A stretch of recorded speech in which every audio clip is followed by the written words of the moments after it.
Loman, Here. Director Penrose, Here. Director Roddick, Here. okay, Director Blanchard, I don't see him. Chair Slater Carter, Present. you have a quorum to get started.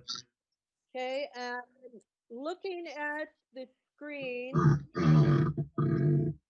and at the participants, I don't see anyone who is not is not here for either business or as the board, but do we have any public comment from anyone who's here? Well, that was not overwhelming. Okay. Nope. No public comment. We will move on to the consent agenda. Approve the minutes of August 24, 2020 for the regular board meeting and approve the disbursements for September 14, 2020. Do you have anybody who wants to pull an item? So moved. Thank you. Thank you, Barbara, and Deborah Penrose made the motion and Barbara the second. Roll call vote, please. Director Dye, Yes. Director Loman, Yes. Director Penrose, Yes. Director Roddick, Yes. Director Blanchard, I don't see him around. Chair Slater Carter, Yes. motion passed. Okay, I'd like to rearrange the agenda and move item A to the bottom. So we'll start with item B and then move through. Just in case Director Blanchard shows up late, I'd like him to be here for the audit. So let's start with item B, authorized general manager to enter agreement with Jeffco for recoding and painting of digester number 1. And Keishan, thank you for sending that report out early. No problem. So if I understand right, we'd like to do B, C, D, A, and E, right? Yes. Yeah, if you could do A first before E, because we have John Cropper with us. And That's perfect. okay, all right, thank you very much. So coming on to the 4B item, which is authorized agreement with Jeffco for recoding and painting of the digester.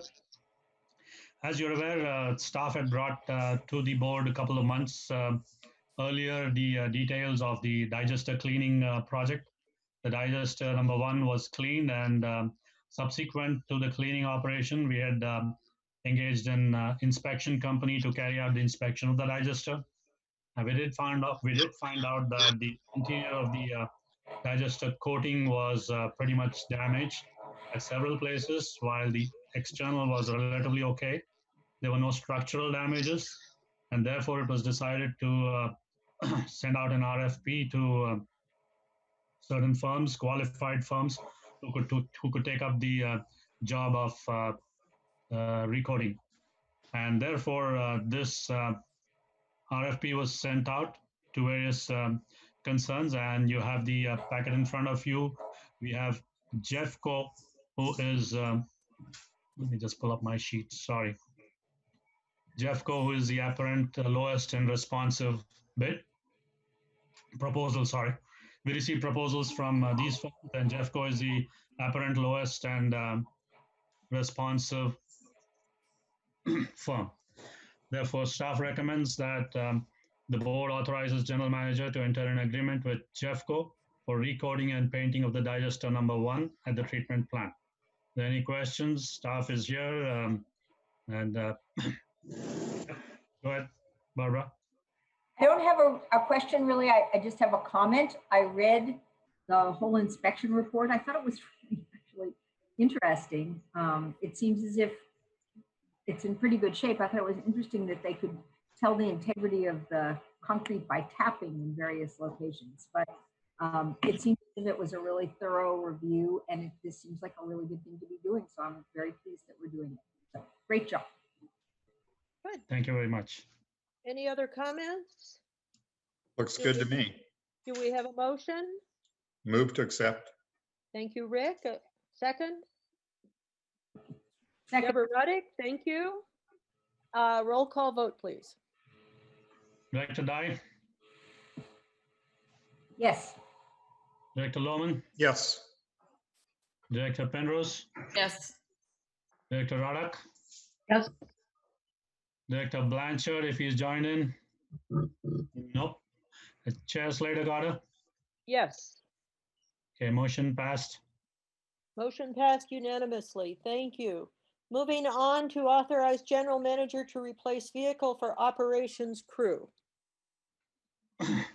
Yeah, so we would like to replace 2 vehicles for the operation crew, but this particular staff report is for replacing only 1 vehicle. 2 replacement vehicles have been budgeted in this current fiscal year. At this point of time, we'd like to replace 1 truck which is being used by our operations crew. The existing truck is a 2003 Ranger, has just under about 90,000 miles on it. But since it's been exposed to a lot of to a corrosive atmosphere, you've seen the picture which is in the staff report, where the rusted A-pillars and the undercarriage is also in a similar shape.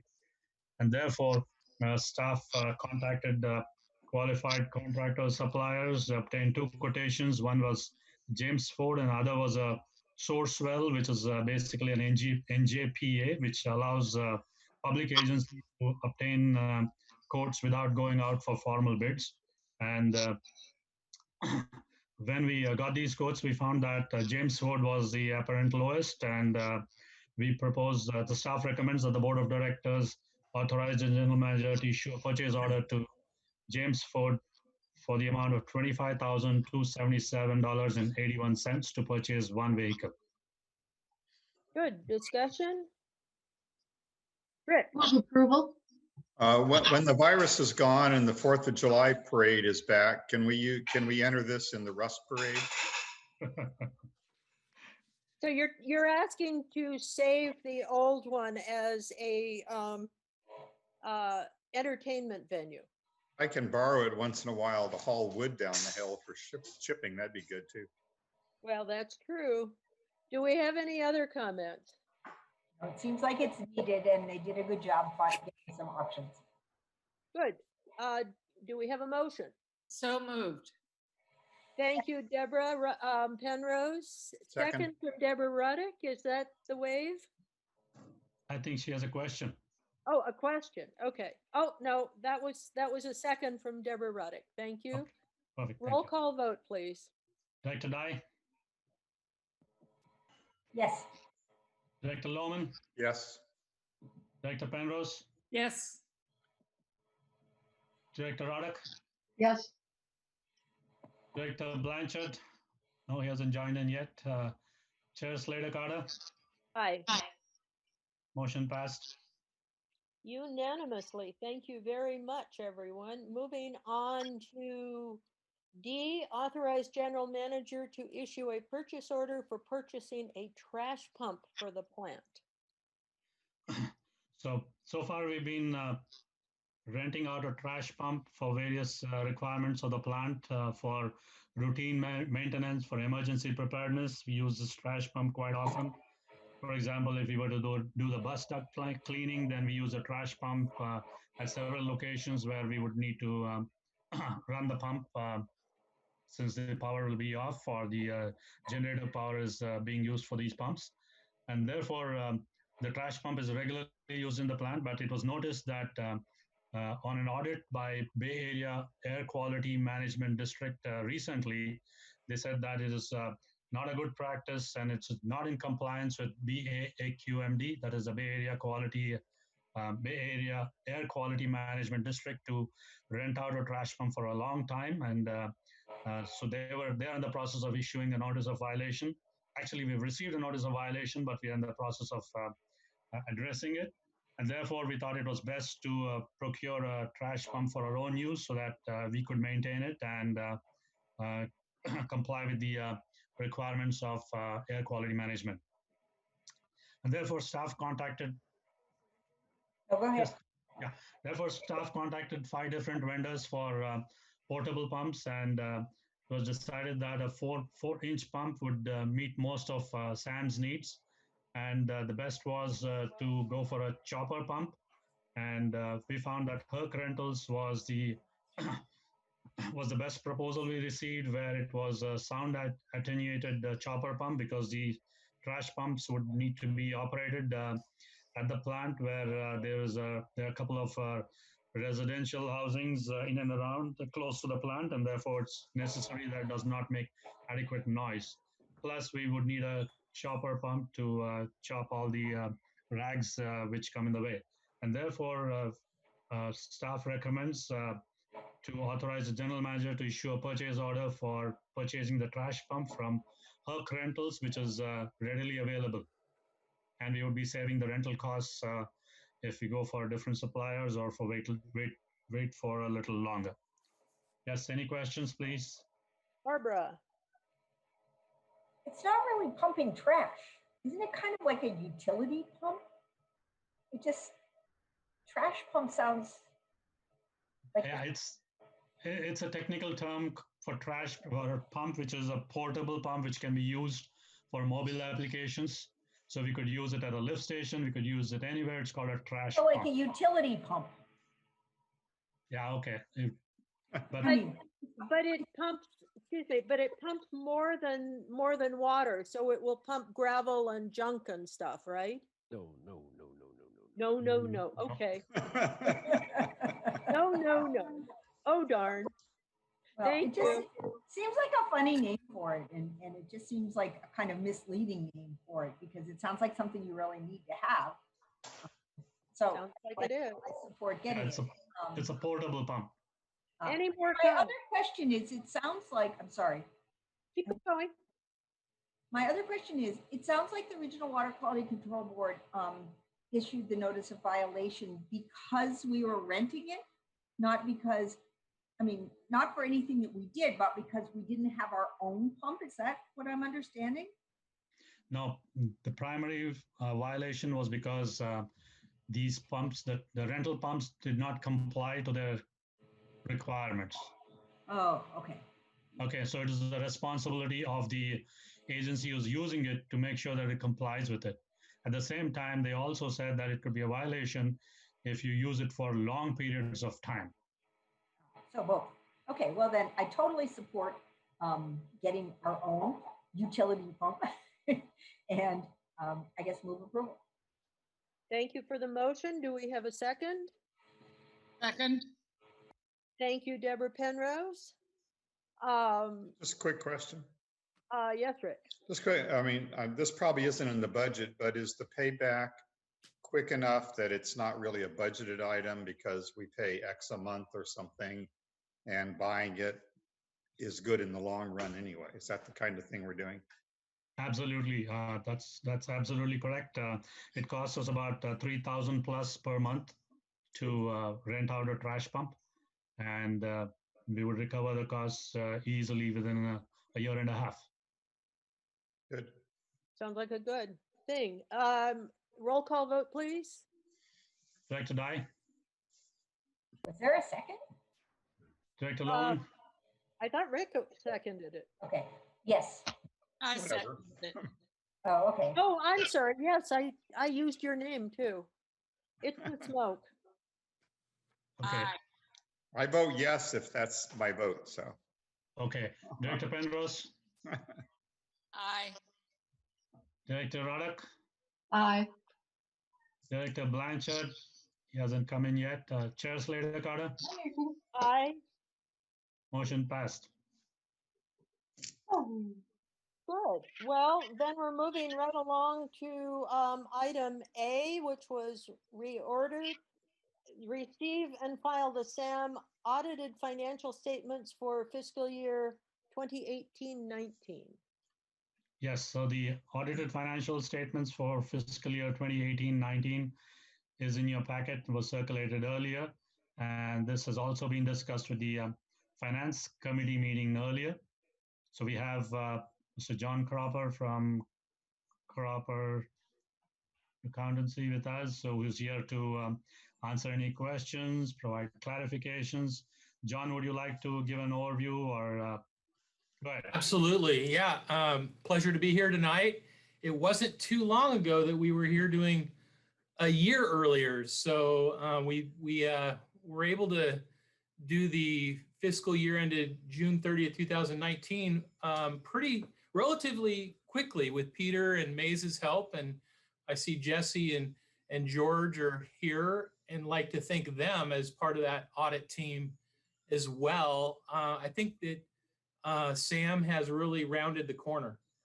And before I get into it, I'd like to thank Kishan for his leadership as well as the board, because last year, if you recall, in that I'm talking the fiscal year ended June 30th, 2018, we had to disclaim the opinion, and it was rightfully done because if you look at this year's financials, you'll see in the footnotes there was a prior period adjustment towards the end of some $863,000. So that was a misstatement. And with Maze's help, we were able to go in there and George's help surround that and correctly identify parts of the financials.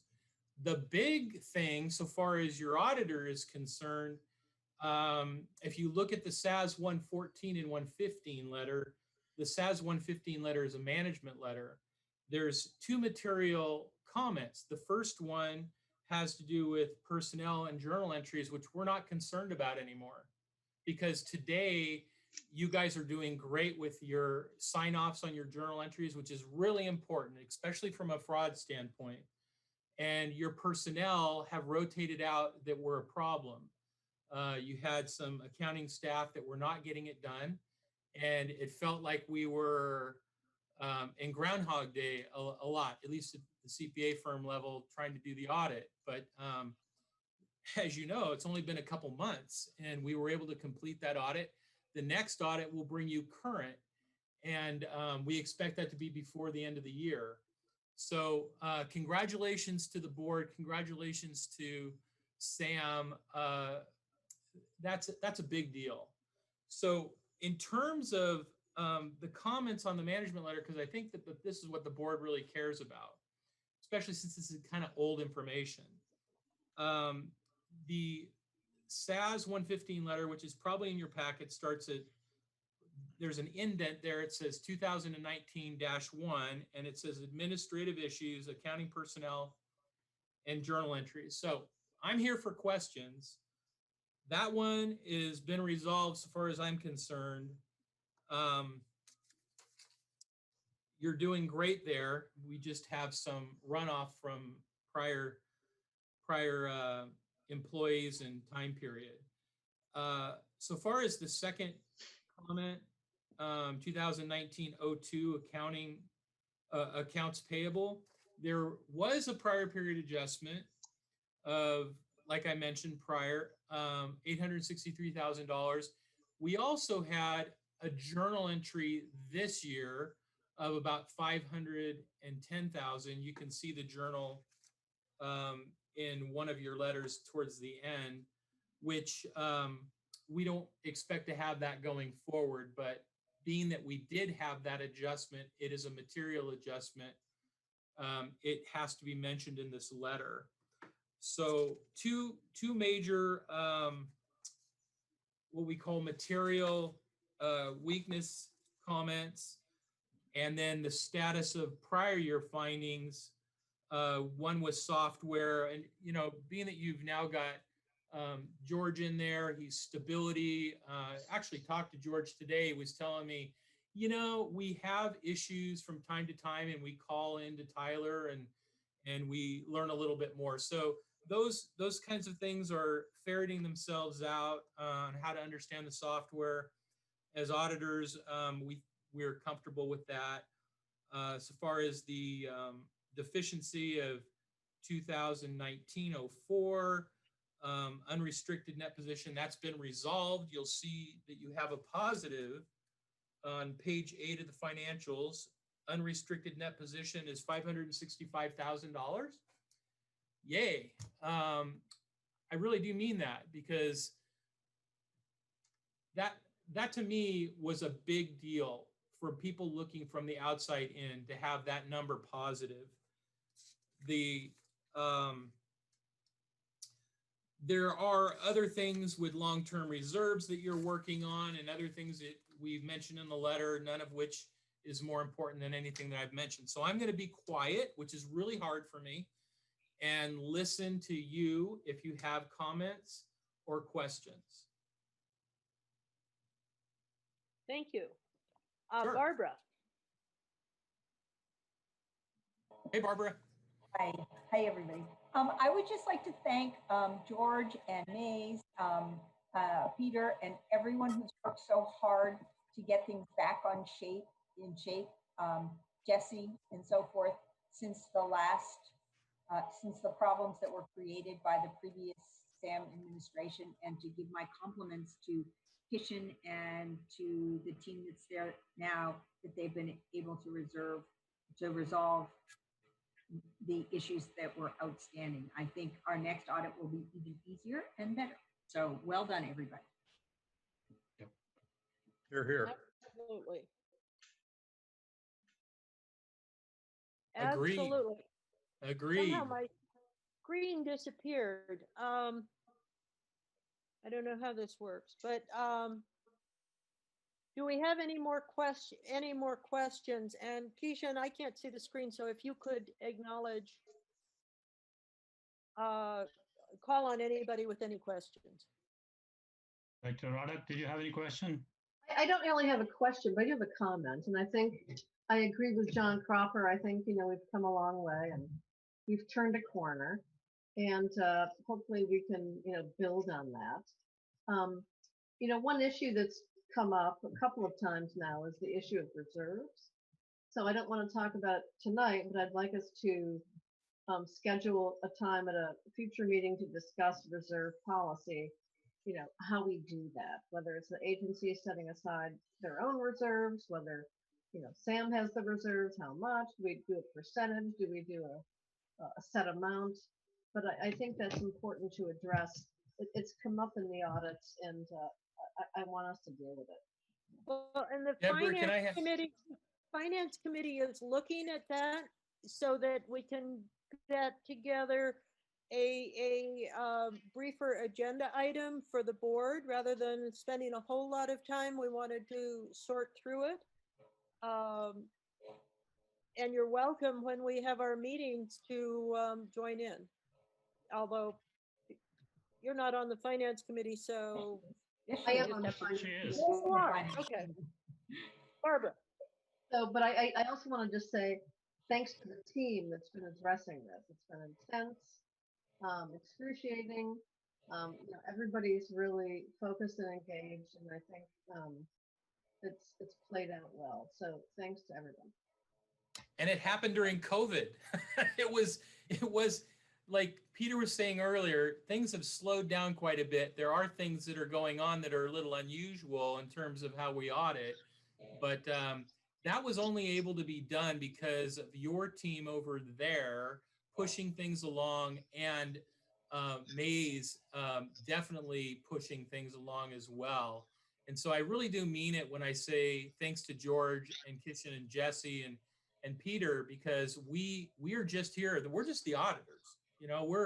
We're looking at things and going, okay, that works or that doesn't work. So that's kind of our job, and the internal controls have gotten much better around it. The key journal entries and us in the system. One comment that I'd like to make on Director Reddick's comment about addressing the reserves. I think it's important, and this is outside my audit area, but it does not go without saying that SAM has the permit, and the permit's a big deal to people that are outside looking in. I know you have 3 customers, but the auditor doesn't look at that. And I don't think outside agencies look at that. So I just kind of wanted to reiterate, having your own reserves is the way to alleviate emergencies and not have to go back to the board. Thank you for that. Barbara. We have a robust reserves policy.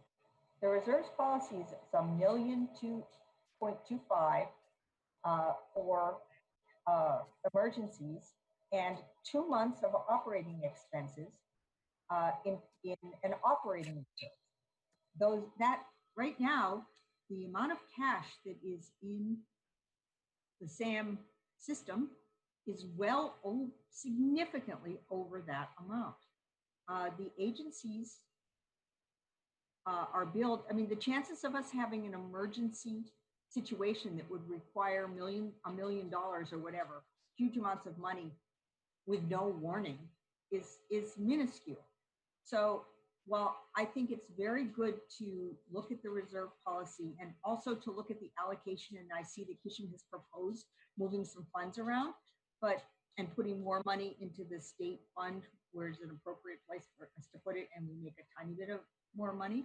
I think that's great, and we should look at where those funds are held and making sure that those funds are appropriately designated. I don't want to leave the impression that SAM doesn't have a reserve policy and that it doesn't have adequate reserves, because it has both. If I can comment on your comment again, Director Dye, I agree with you. You stated the policy absolutely perfectly. From an audit perspective, if you look at the net position, you'll see $565,000 there. That's the number we're looking at when we talk about reserves. Now, I know you've got a lot of cash, but this audit is on an accrual basis. So if you took all your cash, applied it to all your liabilities, then what are you left with? And that's basically $565,000. So if we immediately had to pay every single liability and we had a major emergency, that's not going to happen. I think look at the reserve policy more, and I think we should. See But you, Rick. I leave the impression that this. I gave you my input. I'm going to be quiet now. Okay. Thank you, John. Rick? Looking forward to the future discussion. I will say, I think it will be interesting, and I think with the work that the board and the member agencies have done to fix the system, having a major break is getting to be more and more remote. But we had one 4 years ago, and the way we are able to keep this system running is like we did tonight, with good maintenance and repair. And I think that will keep us out of a lot of trouble, and maybe we can look at our audit, or I'm sorry, our reserve policies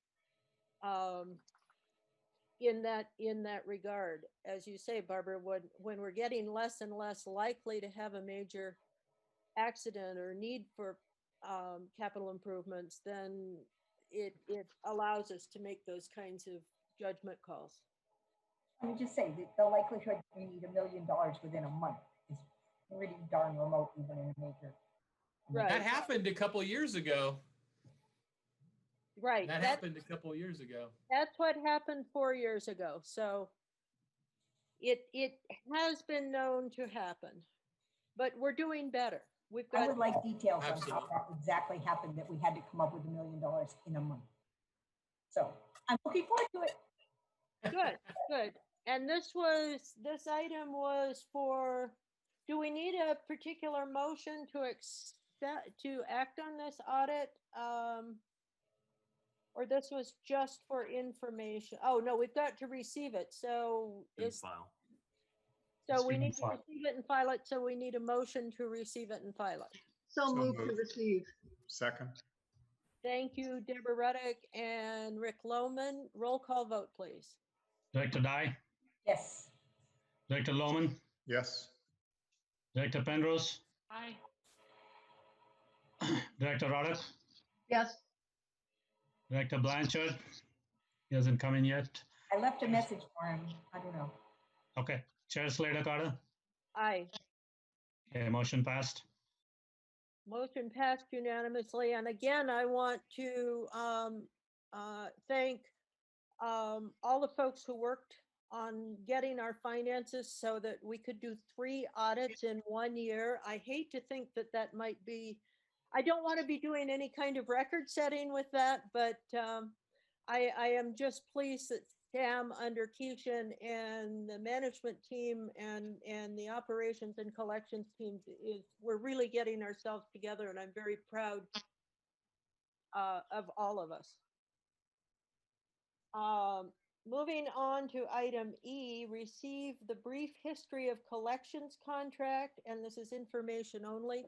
I will say I had asked Keishan to put this on the agenda because we're going to be working on this, and I think it's very important for all of us to have a clear sense of the history as to what's going on, because there have been changes since early on, and it's just a good thing to keep informed on the progress and where we're at.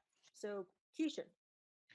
Okay, thank you very much. And as Chair rightly indicated, it was at her request that we put together this item, and this is primarily a summary of the history of collections contract since the JPA was formed in 1988. I've actually gone through the past records and tried to compile whatever best information I could collect. And I put together a short PowerPoint presentation so that we could all see that, ask questions. It's almost the same as what you have in the packet, but let me just share it on a PowerPoint, okay? What are you guys doing? Oops. Just give me a minute, please. Yeah.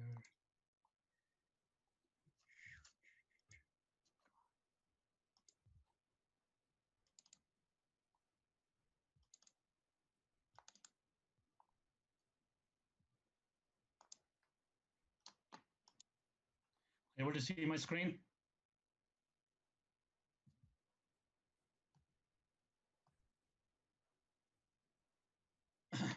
So the collections contract was signed in 1988 by all the three member agencies. The language in agreement was common to all agencies, but each agency had a separate agreement. The first change was made by Half Moon Bay in 2018 when they switched to task-based fee schedule. But as of now, GCSD and Montara MWSD are still operating with the same agreement, which was signed in 1988. Half Moon Bay agreement, which got changed in 2018, was adopted on July 24th, 2018. To just give you an idea about the summary of the agreement, which was signed by all three member agencies, the member agencies were required to provide SAM with maps delineating the storage collection system that became a part of the GIS maps, which we are right now using. And there was also a clause which said that the agreement may be terminated by either party with or without cause upon providing 90 days written notice, which SAM ensured that such a thing never takes place, so we complied with the agreement in total. It was required that the SAM shall submit budget to member agencies no later than March 31st of every year, which has been happening always, and the member agency were required to approve the budget no later than June 15th. That has been happening also. And if either party fails to take action on or before the date specified, it was mentioned that upon 120 days written notice, the agreement could be terminated. The SAM was required to bill the member agencies for its services in monthly installments in advance. Now, as regards to the Half Moon Bay and SAM agreement, as indicated earlier, the original collections agreement was adopted on April 25th. A new agreement for 1 year was adopted on July 24th, which was ending on June 30th, 2019. Subsequent to that, we have received amendments. This agreement was primarily a task-based fee schedule with specifications regarding measurements, payments, and unit cost. What it means is that based on what work has been done every month, invoices would be raised by SAM to Half Moon Bay. And if X amount of linear foot was cleaned, then dollar per linear foot was invoiced, and the payment was based on the services rendered. If a quarterly inspection of lift stations was conducted, then SAM used to bill for it, or if it was not conducted, then SAM would not bill for it. So the invoice, which was submitted to Half Moon Bay every month was different based on how much services were rendered. While in the case of GCSD and MWSD, the total amount of the collections budget was divided by 12, and a lump sum amount was invoiced to them every month. The USA markings, which is the dig alert, what we call it, were paid separately by Half Moon Bay. So the amendment number 1 was amended from July 1st, 2019 until June 30th, 2020. Amendment number 2 was amended from July 1st, 2020 until August 31st. And right now we have a fully executed agreement, which is amended from September 1st, 2020 until June 30th, 2021. So while the contracts with MWSD and GCSD are what do you call it, evergreen, there is no end date, while for Half Moon Bay it is until June 30th, 2021. So as indicated, it's a task-based fee schedule. SAM needs to submit invoices based on the services performed, and city shall notify SAM in writing within 15 days after receipt of invoice if any billings do not comply with the requirements. That has not happened. We've been able to comply with all the requirements, and city shall have 30 days from receipt of an invoice, and they have been able to comply with all the requirements. There has not been any case, although it indicates that if city fails to pay within 30 days of receipt of invoice, unpaid amount shall incur interest. There has not been any instance where we had to invoke this. Work that exceeds quantities used to develop the budget must receive written authorization by the city, and that has been going on. I don't think there is any drastic change from the guidelines which have been given. And there's a requirement of maintaining insurance, the general liability, auto liability, contractors, pollution liability. These are pretty much standard, nothing new. And these are the collection budget details, which are also in your packet. I would like to mention that in the year 2019-20, although I've indicated that there was a total of 816,638, that is the total which is in 2019-20. What happened was initially, probably in the month of March, I think it was March 25th, SAM had not received a formal intimation from Half Moon Bay that they were going to renew the agreement. So therefore, the collections budget was presented to the SAM board with the understanding that it would be only GCSD and MWSD. So an amount of around 600,000 was presented to the SAM board, was approved in the March 25th board meeting. Subsequently, Half Moon Bay renewed the agreement renewed the contract for 178,888, and therefore it was brought back to the SAM board for 816,638 was approved by the SAM board. But by then, the board of MWSD and GCSD had already approved the amount of 600,000, which was, as I indicated earlier, considering that Half Moon Bay had not given intimation for renewing it. And therefore, it's probably an accounting thing which we are dealing with, which we have given it to Maze to see how we can make any adjustments in the books. But I'd like to point out that I could not indicate that separately in the packet that I had attached. So that's all for now. Any questions I'm willing to offer or discussion, please.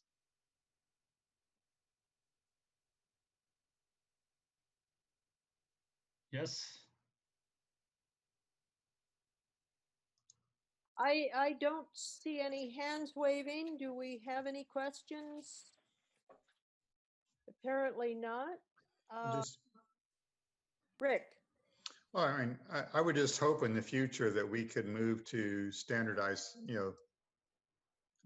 beyond annual contracts sometime in the future, just to show the staff that, they have continuity into the future.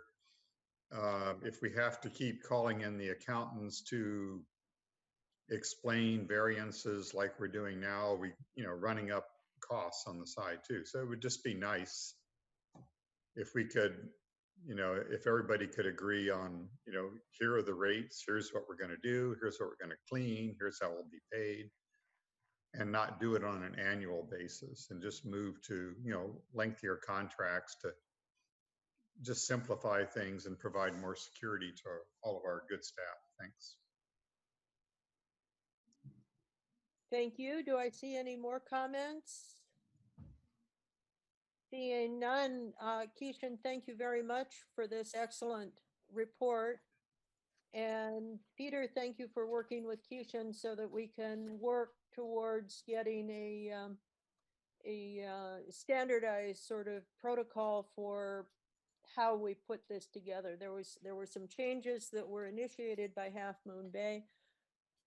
And I believe Half Moon Bay now has a 3-year contract, right, Keishan? No, we have the extension only until June 30th, 2021. That's the executed agreement. Okay. So we need to be working towards that. Yes. Right. Yep. Yep. We've already started discussions on that. So I think we should move forward in that. And it's my understanding for both Granada and Montera that if we want to change the contract, we have 90 days before, what is it, the June date to initiate a change. Otherwise, it stays the same for the next year. Correct. Deborah Penrose, did you have a question? No, I'm sorry. I was speaking to someone here. Oh, okay. No worries.